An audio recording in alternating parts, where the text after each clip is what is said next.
A man accused of trying to abduct a woman in a local parking garage says he's sorry, but it's not enough for him to avoid the maximum prison sentence.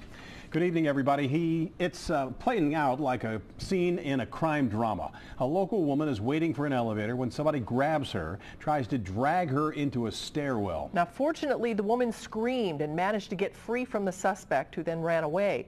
Police caught up with him, though. Now he's going to prison. Local 12's Larry Davis joins us live with more on the story. Hi, Larry. Hi, CAMMY. Even though it was his first offense, a judge sentenced Matthew Thompson to the maximum today, 8 years for kidnapping.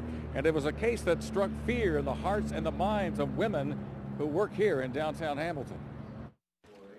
Matthew Thompson's attorney described his client as being eloquent, respectful, and compassionate, with no previous criminal record. David Washington says Thompson is not his typical client. This isn't a street guy who's going to come out and get back in the streets or anything like that. He never was in the streets. He made an extremely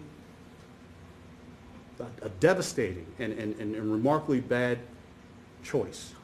Prosecutors say the bad choice was made last September when Thompson tried to abduct a woman by a third-floor elevator at the McDoulan parking garage in downtown Hamilton.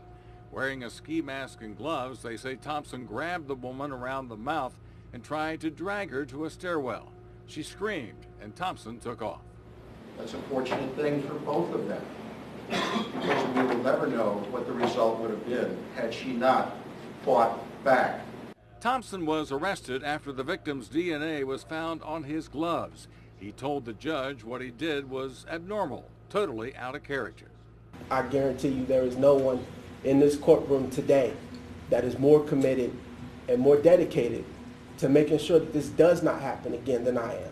I give you my word on that. Despite an apology and feelings of remorse, Judge Keith Spaeth gave Thompson the toughest punishment.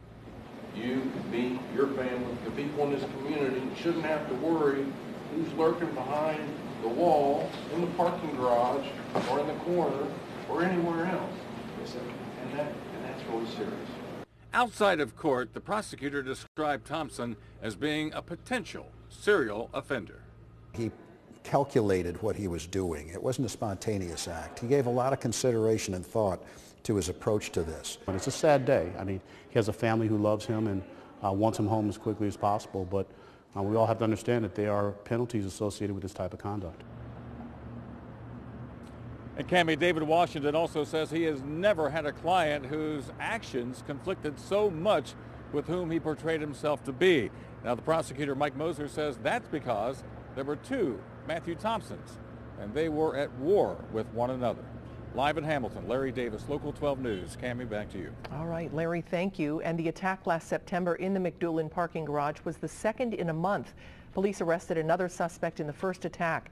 Those incidents led to an increase in police patrols in downtown Hamilton parking garages. Officers also offered self-defense classes for all the women who work in that area.